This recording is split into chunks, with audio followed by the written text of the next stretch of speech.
في فرق ما بين المعهد والكليه اه لو طبعا هتسافر اه الكليه. طبعا اه طبعا من حيث الاثنين الوقت مش واحد خالص. اه طبعا، لا يعني في تعالى فرق. انا اسهل لك الموضوع اكتر. نبيل وعماد مسافرين مع بعض، تمام؟ حلو. وليكن مثلا نعتبر عماد معهد ونبيل كليه، تمام؟ والاثنين مسافرين نفس المكان، حلو. والاثنين مسافرين من مصر في نفس اليوم. امم نبيل هيقبض زياده كام عن عماد في الموقف ده؟ لو في مركز طبي ممكن يكون مثلا 2000 زيادة، لو المستشفى ما ده ممكن رقم. تزيد عن 3 مثلا 2.5 في الرينج ده في الأول. طيب زي ما ما ده انت رقم، فاهم. يعني ده رقم كبير، هو 2000 مش رقم قليل. بالظبط كده، عشان دايما بنشجع الناس اللي متاح لها كلية تقدر تكمل كمل، عشان هتفرق معاك في حتة في المرتب. فاهم قصدي؟ هي دي طيب يا النقطة. شباب، طبعا هو كده معروف ان الكليه افضل من المعهد، بس يعني احنا كده بنتكلم في فرق 2000 درهم في الامارات لو انت كليه، ولو انت معهد وعايز تكمل كليه. فده سبب حتى يخليك لو انت في مصر مش عارف مصيرك ايه، تسافر المانيا ولا تسافر الامارات، يبقى بالنسبه لك ان انت الكليه برضو دي حاجه مهمه ان انت تاخدها. في المانيا الاثنين واحد يا نبيل. حلو والله، في خبر المانيا جميل. بص. دايما بنقول للناس لو مش قدرت تسافر الخليج سافر المانيا. المانيا دي تنتقل حلوه برضه، وبيسهلوا على الناس شويه. لا، هو في المانيا انت دلوقتي بتروح بتعمل معادله او تروح اعتراف كامل. بعد لما بيجي لك يعني خلاص انت بيعمل لك امتحان، نجحت فيه خلاص يا باشا انت ممرض، بتقبض زيك زي حد. وفي شتوفه، يعني هو في كده يقول لك مثلا عماد بقاله سنه في المانيا لسه متخرج، فهيقبض وليكن مثلا 100 جنيه افتراضا. مم. طب بقاله 3 سنين هيقبض 150، بقاله 8 سنين اه هيقبض 200. فاللي هيحكم الخبرة بتاعتك من وقت ما خدت الشهادة اللي معاك. لكن بالظبط. هم مشكلتهم في ألمانيا عموما، يعني دي العلم عشان الناس بتختلط معاها، يعني بيعملوا لخبطة في الموضوع ده. هو في ألمانيا شايف مصر عموما ان هي دولة بتبعت له ممرضين، ما يعرفش التعليم فيها ايه، فيقول له يا باشا انا هاخد الورق بتاعك، انا هشوف ورقك وانت هتجيلي واعمل لك امتحان، لو انت فعلا تعرف تشتغل فهعمل لك امتحان، نجحت في الامتحان خلاص انت كده ينفع تشتغل. في ناس كتير، جميل. في ناس كانت كلية وما كملتش، وفي ناس معهد وكملت، فاهمني؟ اللي حكى مم. الناس المعهد دي نجحت والناس الكلية ما نجحتش، فكانت هي دي المشكلة. لكن بعد تمام. المعادلة، يعني بعد لما بياخدوا الشهادة بتاعتهم الاتنين واحد، ما فيش معهد ولا في كلية، فعشان كده بس المعاهد بس فرصتهم. نفس الشغل بيبقى واحد عمدة نفس الشغل بقى. بص يا صاحبي، الاثنين مسمى واحد فقط، اسمه فليجا فخمان فليجا فخفراء، يعني ممرض متخصص او ممرضه متخصصه.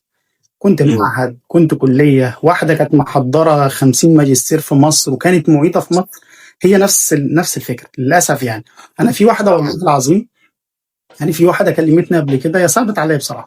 هي عماله تقول لي انا معيده، فينفع اشتغل مثلا حاجه يعني في الاكاديمي؟ فانا قلت لها هو انت لما تروحي هناك هيعملوا لك امتحان، لما تنجحي هتشتغلي ممرض. طبعا هي يعني صعبان عليها نفسها بقى، يعني هي واحده معيده وبرستيج وبتقال لها هنا دكتوره، فهتروح هناك تشتغل زي الناس التانيه، فاهمني؟ مم. فهي عماله تدور على اي حاجه مش لاقيه لها مخرج. يعني هم هناك عندهم انت ممرض خلاص، عايز تطور من نفسك طور عندنا بقى، اعمل اه حاجه اسمها فايتر بيلدونج عندهم، بتختار حاجه زي الجروح، حاجه زي ممكن مثلا في حاجات صغيره بعد 6 شهور تبقى مشرف على الناس الصغيره.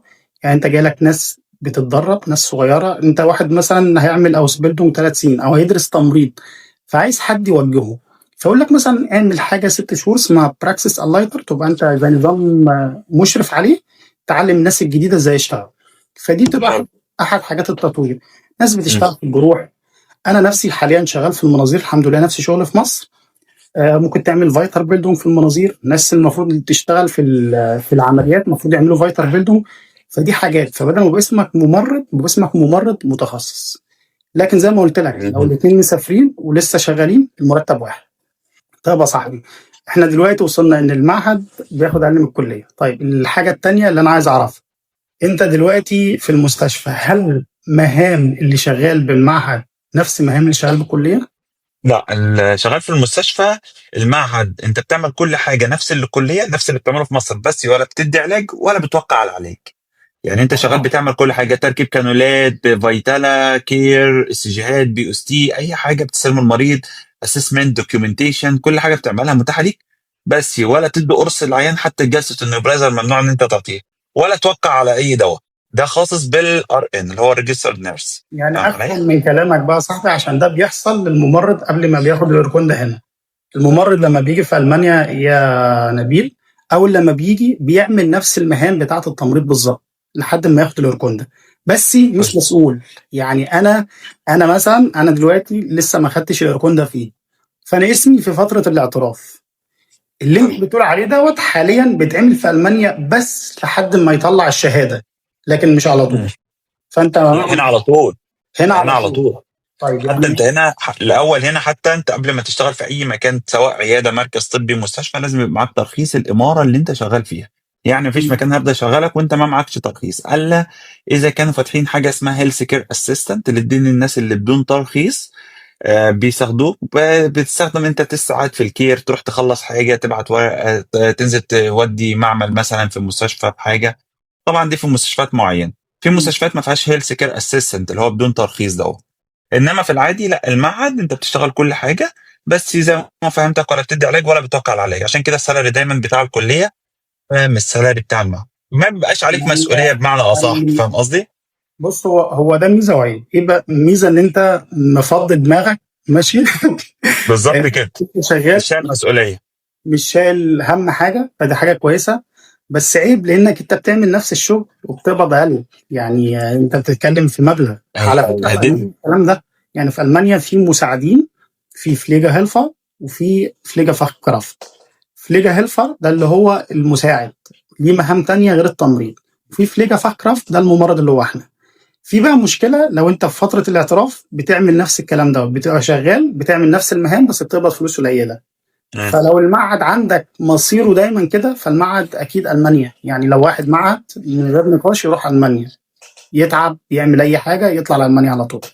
بالظبط طب كده. حتى الفرص هنا قليله ليه؟ لانك انت مش كل الاماكن بتقبل معهد. يعني مثلا مستشفى مثلا محتاجه في الاي سي يو. الاي سي يو طبعا ما بيبقاش فيها كلها معاهد، مثلا ما بيكونش محتاجين براكتيكال نيرس. مراكز الطبيه طبعا عشان بيحتاج ترخيص الكليات اللي هو الار ان.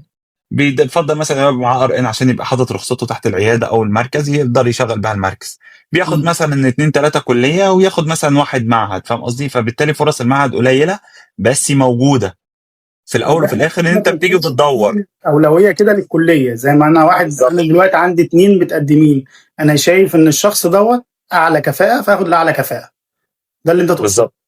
بس بالظبط ان هو عايز يدي مرتبات قليله، فبيخلي مثلا بدل ما يشغل كله كليات، يدي مثلا لكل واحد مثلا مبلغ سيان مثلا 1000 درهم مثلا، او طبعا بتبقى اعلى من كده. يدي مثلا يجيب واحد مثلا يجيب واحد ما كليه هو بيعمل ويسند نفس مثلا المهام يا 10. صاحبي. فاقول لك انا بدل ما اشغل مثلا 5 كليه، لا انا اشغل واحد كليه يشرف على 4 تانيين، وبقى انا كده اوفرت فلوس. بالظبط. عشان حتى لما يجي له تفتيش او كده يقول لك والله ده كليه اهوت ودوت، وبيسمي المعهد حتى.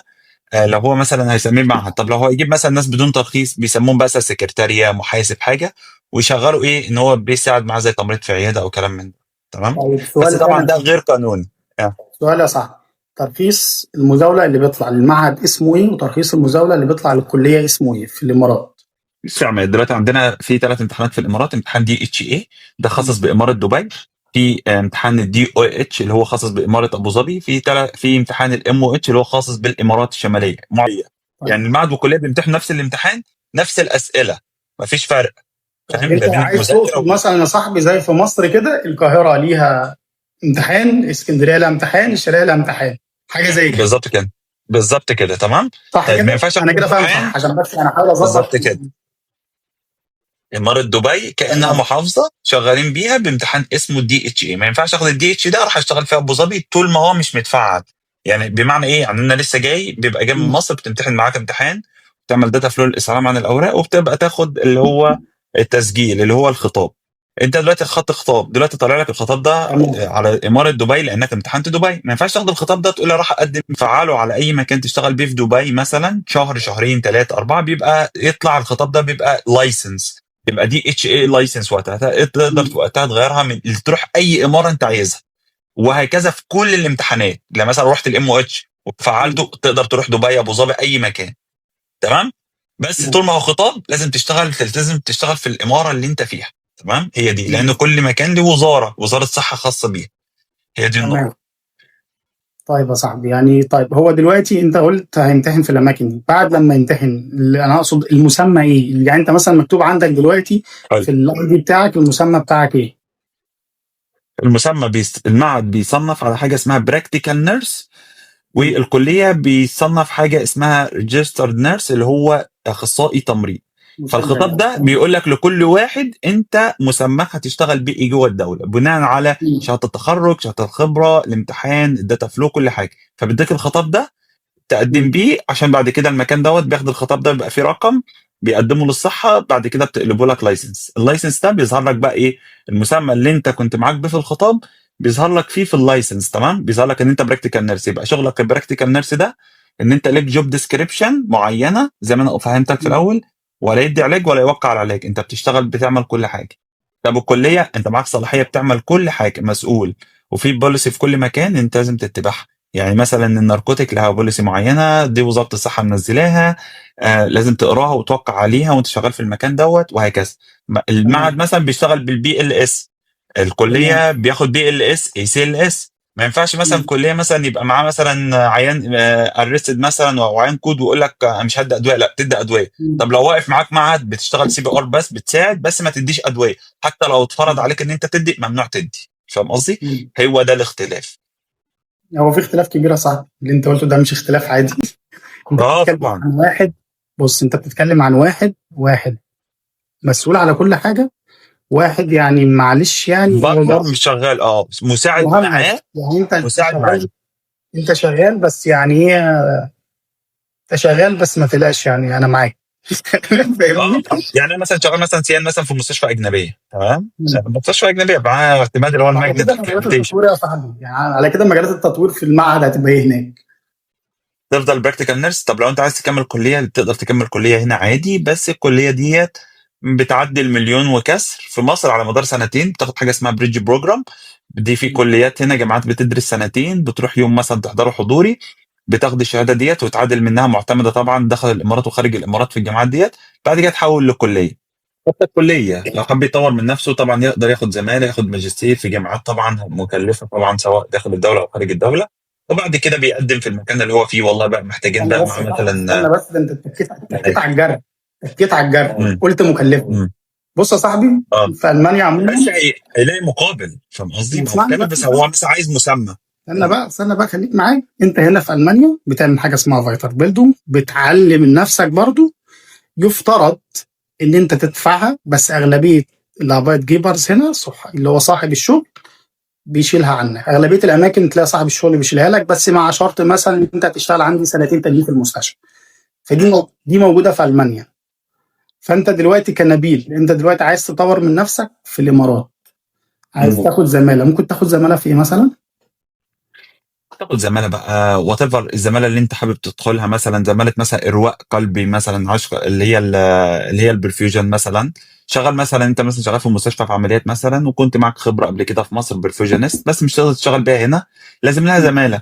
فانت بتقدم على زماله بتاخدها، بعد كده بتقدم على البوزيشن ده، بتبقى انت معاك بوزيشن هنا في المستشفى اللي انت فيها او في الدوله، برفيوجنست، تقدر ان انت تشتغل فيها. فاهم قصدي؟ طب من غير الزماله دي ما تقدرش تشتغل، لانه طيب بيفترض عليك بس انت عايز زماله. الزماله دي وليكن سين دلوقتي، انت اللي بتشيل تكاليفها كلها ولا بيبقى في دعم من الشغل اللي عندك؟ بص 99% من الاماكن انت اللي بتشيل التكلفه، الممرض اللي بيشيل التكلفه كلها. طيب طبعا احنا المكان اللي نفترض انا فيه حاليا ان انت هتشيل تكلفه اي تطوير لنفسك هناك، هتدفع حوالي كام مثلا ووقت قد ايه؟ ما على حسب الجامعه اللي انت بتدرس فيها. هل انت بتدرس مثلا في يوكي مثلا، ولا بتدرس في مصر زماله مثلا اونلاين، ولا بتدرس مثلا في جامعه مثلا هنا داخل الدوله؟ كل واحده لها تكلفه. تمام؟ طبعا الزماله مثلا اتوقع مثلا تخش مثلا في 80,000 درهم، انت تضرب في 13 هو ده المبلغ اللي انت بتدفعه عشان تبقى داخل زماله او ماجستير. رقم تمام؟ كبير صعب. رقم كويس. بس الفكره ان انت مثلا لو عايز مثلا تشتغل اداري مثلا، يعني مثلا تشتغل مثلا في تيم مكافحه العدوى، في الكواليتي، انت هتعلى يا صاحبي، بص بالفيجنس، هتعلى، خلينا مرتبك متفقين هيعلى. بس. دي مرتبك هيعلى، فلوس، بص دي فلوس بتجيب هتلاقيها فلوس، هتجيبها، يعني دي بتجيبها طبعا. فلوس بتجيب فلوس. فاللي يصرف مبدئيا عموما اكتر بص احسن حاجه ممكن تعملها في حياتك انك تستثمر تسافر، في نفسك. بالظبط تدفع كده. فلوس في لغه، تدفع فلوس في زماله، تدفع فلوس في اي حاجه تعملها هي زي فلوس السفر، هرجع لك هي زي تاني. السفر، هي زي السفر بالظبط، لما دي تيجي فلوس تدفع هرجع دلوقتي لك تاني، امتحان. فما تزعلش يعني. بالظبط كده. دلوقتي لما تيجي مثلا في مصر دلوقتي تقدم على امتحان الامارات، بتدفع فلوس عشان الامتحان والداتا فلو والتصنيف بيعدي 30,000، وتجيب مثلا معاك $1000، وبتيجي مثلا هنا زياره وتدور وتشتغل. ده انت بتستثمر في نفسك، عايز تتطور من نفسك، عايز تاخد مرتب اعلى، كلام من ده. لما بتيجي تتعامل بالدرهم طبعا، لما ربنا يكرمك سنه سنه تاني سنه هتلاقي مرتبك بيعدي طبعا. اللي انت دفعته ده بتحس ان هم يعني ملاليم في مصر.